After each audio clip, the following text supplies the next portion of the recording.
I did have a question from the Dubai expat, and he asked, when did you start buying luxury watches?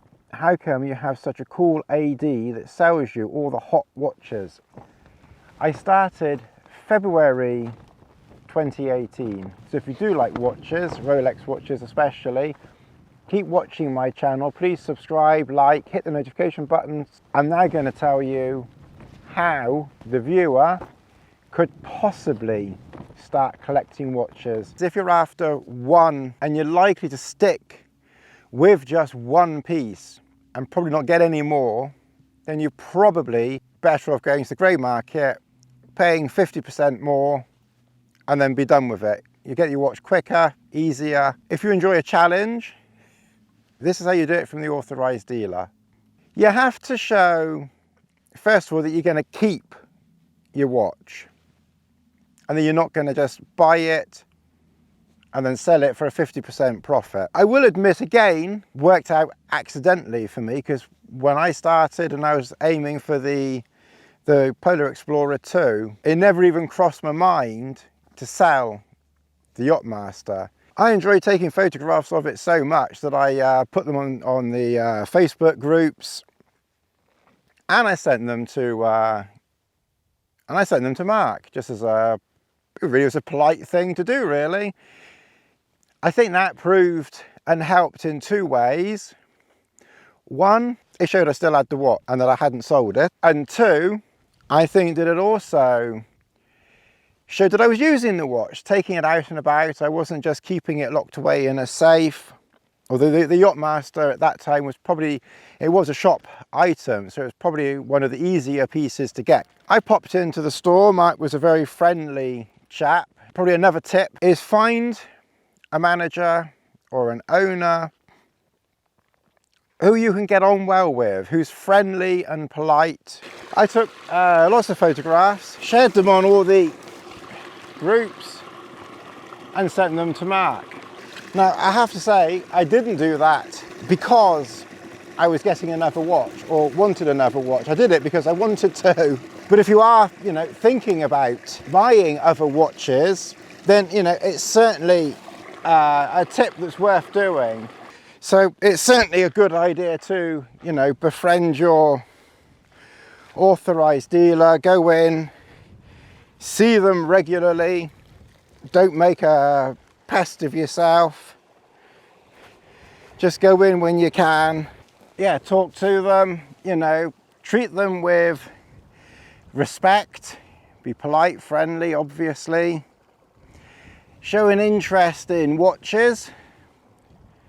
Show them your watches, if you can, take your watches, not necessarily all of them, but that's what I did a few times.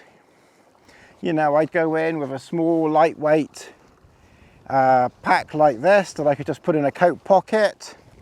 That was fairly discreet, that you didn't look like you were carrying thousands of pounds worth of watches on your person. And just talk to them about your watches, what you enjoy with them. Just show an interest. Just show them that you're keeping the watches and that you're not gonna, just buy them for a quick profit. So Mark could actually follow my journey. So I think that's quite a useful tip as well. Once you've found an authorized dealer, stick with that one person. Try and stick to the one person that you're dealing with, and then they can follow your journey through and be interested in what you're doing. That's a third tip. I'm getting quite useful now, aren't I? If you have a specific order, and that can be flexible, that can change as well. I mean, my preferences and my order of purchasing has changed. After the Yacht Master, I then expressed an interest in the Polar Explorer 2. There was a black one in the window. I didn't really want the black version. So I waited about 4 months for this watch. And I told Mark, I said, Mark, I'd rather get my watch from you. And I think that also helped, because that helped build up a relationship. And I was making videos. I think making videos helps, if you're doing that. And show your AD. I did. I sent a link to the video that I did for Mark. And whilst I, had the Yacht Master, I didn't have the Submariner. And I wanted the green one specifically, not the black one.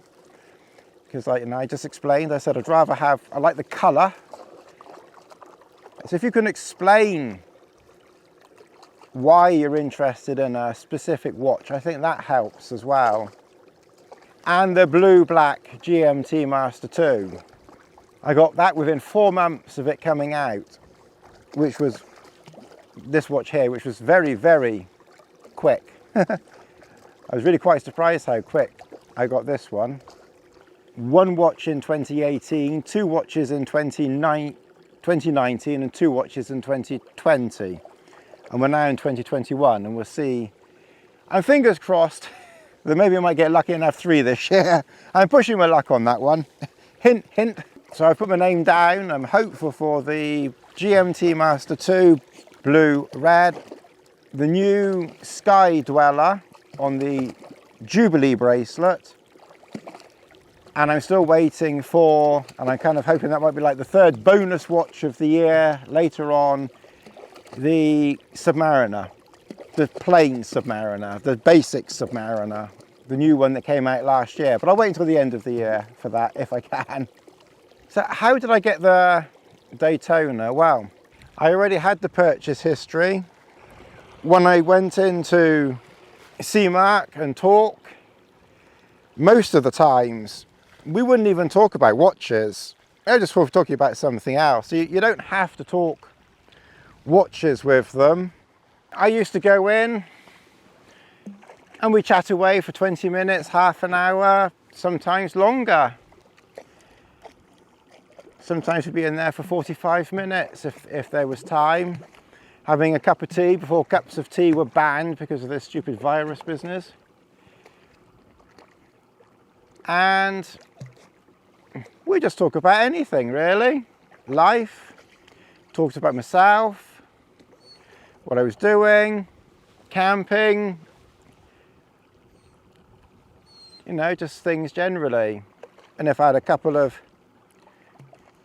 worries or concerns or things I just wanted to talk about, that I thought I could talk to someone that I could trust, and I certainly felt that I could trust Mark to just talk to him about things. When I got the green Submariner, which was in the summer of 2019, I said to Mark that I have on the sea, under the sea, on a cave or mountain, and in the air. I said, I've got 1 watch missing. I said, I haven't got a watch for the road. And Mark said, I like how you think. You think about what watch you want. You take an interest in the order of your watches. You take an interest in what watch you want, why you want it. Why did I want this watch next? It wasn't that it was the most expensive or that it would effectively double in value once you've purchased it and walked out the store. No, I didn't want it for the financial reasons. I had a specific reason for wanting to get it, and I didn't have a driver's watch. So that's almost how you get hold of almost impossible Rolex watches. Be completely ridiculously daft, carry them into the middle of nowhere, take photographs of them, videos of them, share them with your AD, and Bob's your uncle. If you do want to start purchasing these things, you're going to have to buy something that's available first, or wait a little bit for something that's not too complicated to get hold of. Maybe buy some jewellery or something like that, which is what they all say. I could just lie here all day now. I think Lassie looks quite settled down there as well. It's been a bit of fun this, hasn't it? If you haven't all turned off by now. But like I said,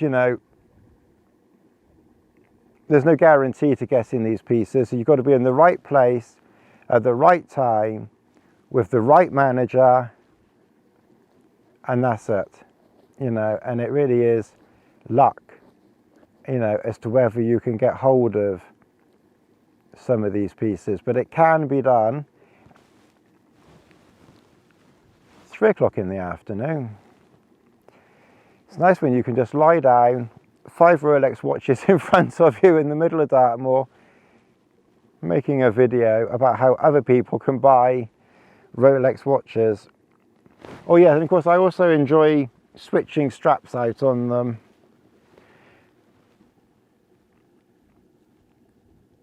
I prefer them on straps to the bracelets, to be honest. I like the bracelets as well, and obviously the bracelets look very blingy. So I do like the bracelets, but I think that straps, rubber straps, leather straps, I didn't bring any of the NATOs with me on this trip, but the leather straps and the rubber straps, they kind of fit my personality a bit more, I think, and fit what I do. That's why I like, and to me they're very comfortable as well. So I think that's why I tend to put them on straps quite so much. And I just wanted to add one quick tip. And of course, that is, remember your AD at Christmas and maybe Easter. And of course, when you eventually make friends with them, you know, you might find out when the birthday is. So if you know when the birthday is, then, you know, give them a birthday card, and you know, a small gift. You know, I never go extravagant. I'm far too much of a cheapskate for that. But you know, I think it's just nice, you know, when they've gone to the effort to get you these pieces, which are all but impossible to get. You know, I think it definitely is worthwhile, you know, just showing your appreciation, you know, with a card, you know, and a few polite words inside. Not how much bloody longer have I got to wait, but you know, a few polite words.